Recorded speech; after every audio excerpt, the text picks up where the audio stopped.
What is up, Chowder fam? It is time to get louder with Chowder, and we are back with another music review. And today we are talking about an album that really got me into pop punk, and more specifically, the 2010-2020 era of pop punk, or at the time where I really got into pop punk, it was considered modern. But with this album turning fucking 10 this year, I don't really think it's necessarily modern anymore. I have officially realized that I have unk status. That album being Colorblind by Seaway. This album was released in 2015, and I found this album in 2016 during my sophomore year of high school. This album was one of the first pop punk records I listened to besides Blink-182, Green Day, and Neck Deep. I'll review a few of Neck Deep's albums later on. With the intro out of the way, without further ado, let's get on with the album review. Also, one little side note, please recommend any songs that you would love to recommend. I'm looking for recommendations. I'll review all of them later, please. Please, please, please, please, I am fucking begging for you guys to recommend me some music for me to review in a video later on.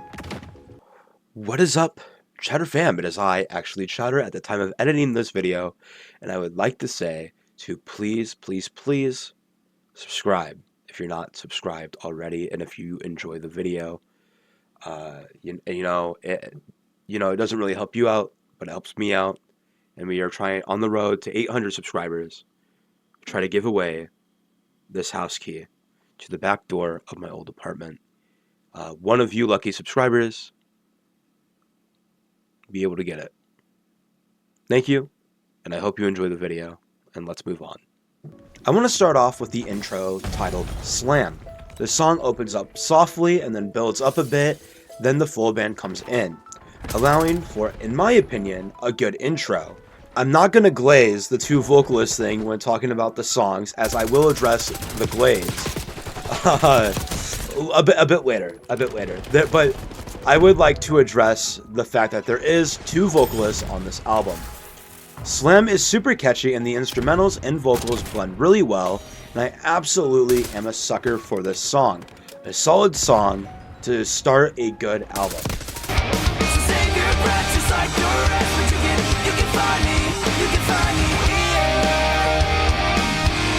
Let's talk about the second song, Best Mistake, which to my surprise is really fucking good, because at one point I really didn't like this song, and was one of the two songs off of this record that I would contemplate skipping back in the day.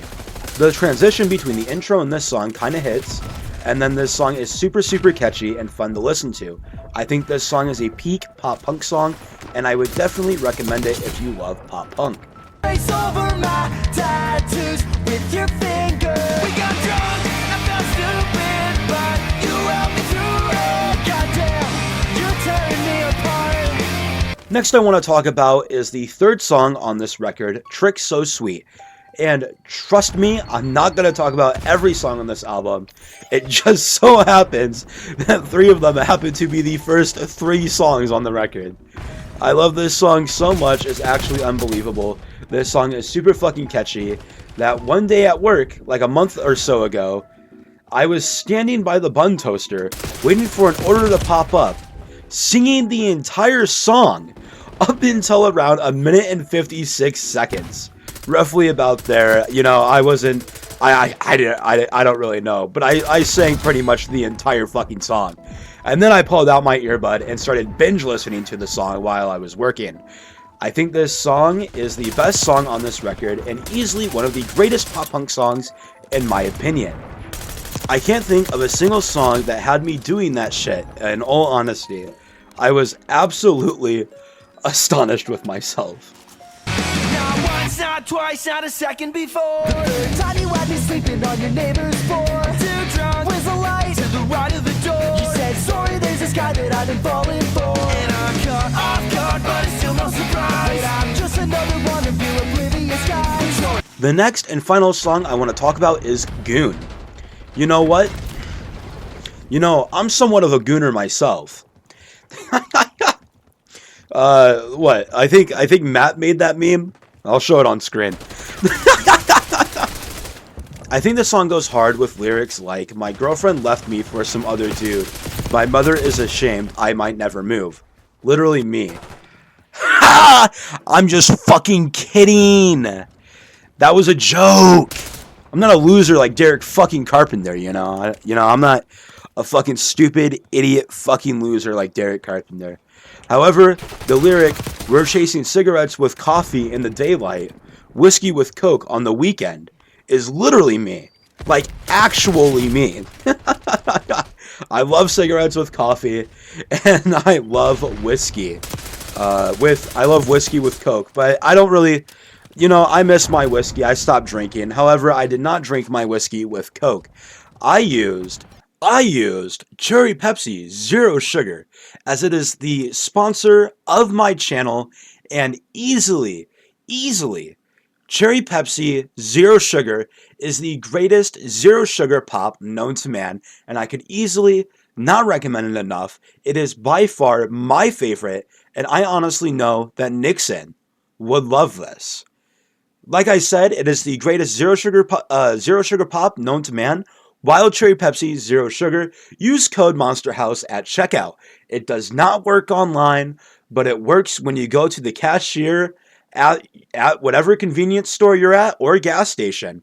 Anytime you pick up a Wild Cherry Pepsi Zero Sugar at any store whatsoever, you can expect to get 10% off at checkout. Ad read over. This song is solid, and I think is the second best song off of this record. I love Goon. I love gooning.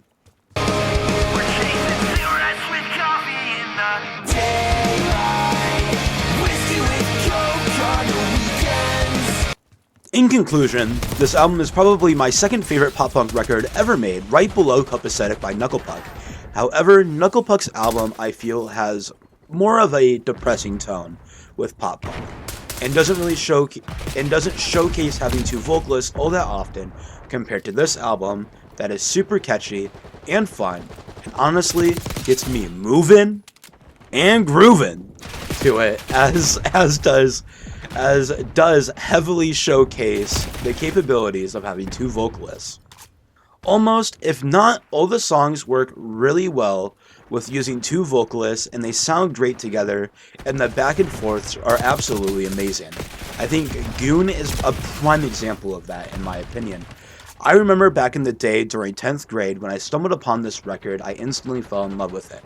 I remember sitting there listening to this album in all my classes that would allow me to listen to music, especially English 10. Just binge listening to this album on repeat on my Chromebook and taking me back to a time period that I wish I could honestly relive. Simpler times. Simpler times. I'm super nostalgic for this record, and I love it with all my heart. This record is another solid 10 out of 10 and easily gets 5 big booms on the boom meter. Boom! Boom! Boom! Boom! Boom! Thank you, Chatter fam, for getting louder with Chatter, and I'll see you guys in the next album review.